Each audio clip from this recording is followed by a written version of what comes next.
Assalaamu alaikum wa rahmatullahi wa barakaatu. Akkam jirtan kabajamtoota hordoftoota Ahlaam Indasamuu Orootuuf nagaa jirtani obboleewwan koo alhamdulillah nuti nagaadha. Isinillee baga nagaa keessa jiraattanii bakkuma jirtanitti nagaa fi rahmanni rabbii isin wajjin haa jiraatu. Guyyaa har'aan tanaaf viidiyoo biraatii walitti deebinee jirra. Viidiyoon guyyaa har'aa ergamoonni taanii yookaaniif immoo yuutuubni heeyyama nuuf kenneen boodatti viidiyoo hojjennu irratti akkamitti beeksisa baafachuu dandeenya, akkasumas immoo akkamittis immoo viidiyoo keenya irratti beeksisa baay'ifatuu dandeenya kan jedhu waliin ilaalla jechuudha. Beeksisa baafachuuf karaa hedduun baafachuu ni danda'ama. Fakkeenyaaf YouTube Studio keessa yeroo seennu YouTube Studio keessa yeroo seennu karaa salphaadhaan viidiyoon keenya viidiyoo daqiiqaa 8 gadi yoo kan ta'u ta'e karaa salphaadhaan YouTube Studio keessa seennee ofirraa gara oonitti jijjiirra jechuudha. Yeroo sanatti viidiyoon keenya gabaabaa waan ta'eef YouTube hanga barbaade irratti nuuf hidha malee nuti hanga barbaanne irratti hidhachuu hin dandeenyu jechuudha beeksisa. Hanga barbaanne irratti hidhachuu yoo kan barbaannu ta'e immoo viidiyoon keenya dirqama daqiiqaa 8 yookaan immoo 8 ol ta'uu qaba jechuudha. Viidiyoo daqiiqaa 8 yookaan 8 ol yoo kan ta'u ta'e beeksisa hanga barbaanne irratti hidhachuu ni dandeenya jechuudha. Inni immoo karaa Google Chrome irraan malee studio keessan hin danda'amu jechuudha. YouTube Google Chrome keessa yeroo seennu mee walumaan ilaalla. Jalqaba irratti Chrome keessa seenna. Google Chrome keessa yeroo seen haala kanaan nuuf dhufa. Haala kanaan yeroo nuuf dhufe iddoo kana nuti yeroo tokko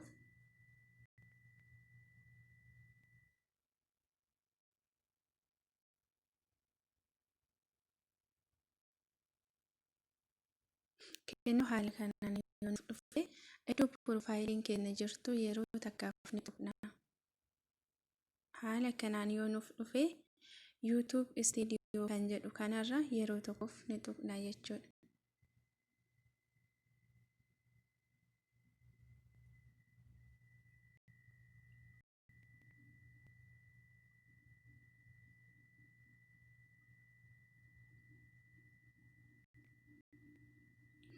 Haala kanaan nuuf fida yoo ta'e iddoo kanarra yeroo takkaaf ni tuqna.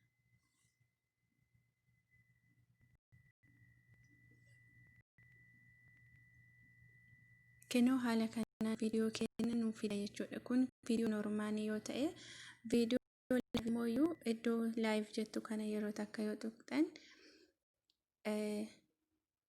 iddoo kana yoo tuqxan haala kanaan isiniif fida jechuudha. Mallattoo doolaaraa kan irra jiru kun guutuun kan beeksisni irratti hidhame jechuudha. Kennoo haala kanaan isiniif fida yoo ta'e fakkeenyaaf viidiyoo normaan irratti baay'ifachuu barbaada yoo ta'e iddoo kanarra ni tuqxan yeroo tokkoof appilii kan jedhu kanarra ni tuqxan haala kanaan viidiyoon keessan ol isiniif baha jechuudha. Viidiyoo tokko fakkeenya viidiyoo kanarratti hidhachuu barbaadu ta'e yeroo tokkoof viidiyoo irratti gadi tuqxanii mallattoo doolaaraa kanarratti ni tuqxan yeroo tokkoof. Mallattoo doolaaraa yeroo tokkoof yeroo tuqxan haala kanaan isiniif dhufa jechuudha. Haala kanaan yoo kun iddoo kanatti yoo ofirra kan jiraatu ta'e iddoo kana yeroo takka tuquudhaan ofirraa gara oonitti jijjiirrattanii danjettaniin jechuudha. Haala kanaan raayitii qabaachuu qaba. Kun guutuun iddoo kana dhuftan amma manaajar manii roolaas kan jedhu kanarra yeroo tokkoof ni tuqxan jechuudha. Kennoo haala kanaan isiniif amma sararri gurraachi kunniin maalidha?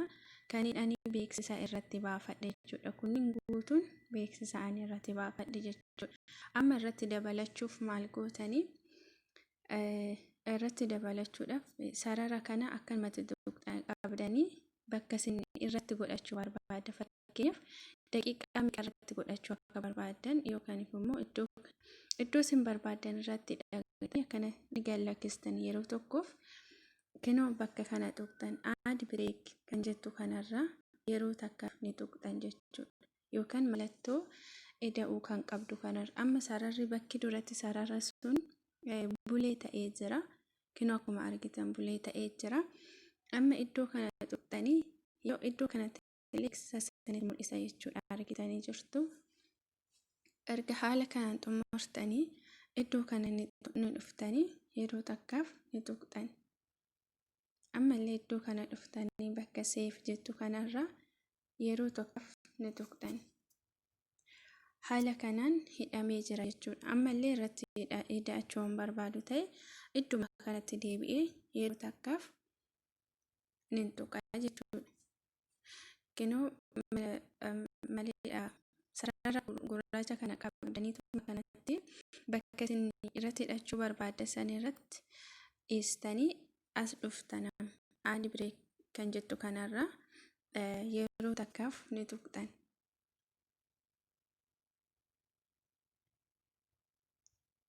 Dhiifama.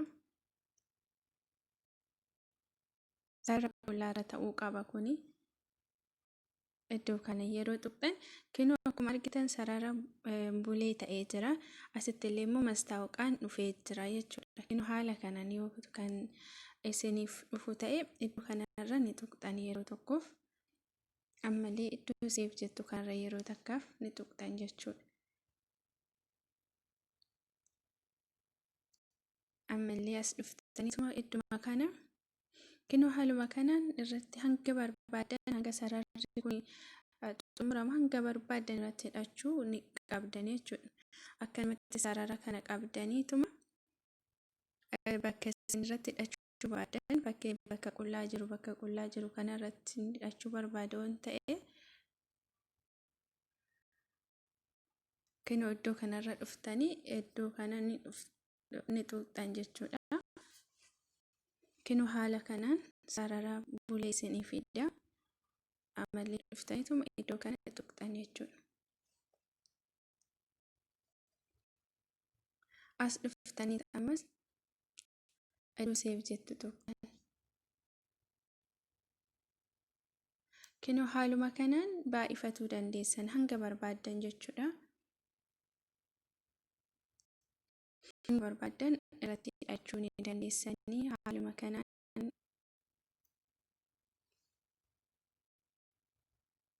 Haaluma kanaan jechuudha baay'ifachuu ni dandeessanii.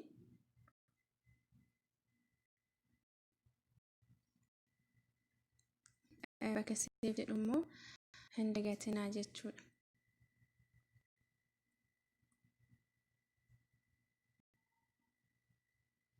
Kinoo haaluma kanaan yoo xumurtan ni baatan.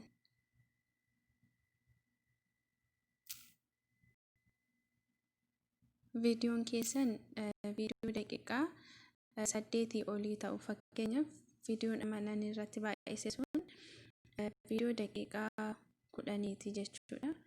Kan 8 yookaan 8 ol ta'uu qaba jechuudha beeksisa irratti baay'ifachuudhaaf. Yookaan immoo 8 gadi kan ta'u ta'e YouTube hanga barbaade irratti nuuf hidha malee nuti hanga barbaanne irratti hidhachuu hin dandeenyu jechuudha. Fakkeenyaaf mee viidiyoo daqiiqaa 6 yoon bira yoo dhaqne iddoo mallattoo doolaaraa kana ni tuqna. Fakkeenyaaf sin agarsiisuuf jechuudha. Kinoo argitanii iddoon kun akka duratti isaanitti heeyyama nuuf hin kennine jechuudha. Maaliif viidiyoon keenya viidiyoo daqiiqaa 6 jechuudha kan ammaa kun. Kanaafuu iddoo kana heeyyama argannu malee karaa deemuu hin dandeenyu waan ta'eef garuu immoo inni kunillee viidiyoo daqiiqaa tokkollee haa ta'u iddoo kana tuqxanii ofirra yoo kan jiraata on irra gootanii dandeettaniin kinoo haala kanaan fayyadamuu ni dandeessan jechuudha.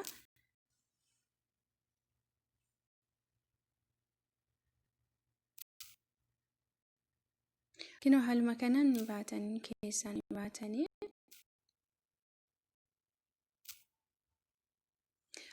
kana fakkaataa obboleewwan koo warri maatii kennan ta'in maatii kennanuuf ta'a. akkasumallee sheer laayik gochuu hin dagatinaa isiniin jedha. Yaada qabdan immoo koomentii jalatti nuuf barreessaa. Viidiyoon kun nama fayyada jettan immoo sheer godhaa hiriyoota keessaniif. Wassalaamu alaikum warahmatullaahi wabarakaatu.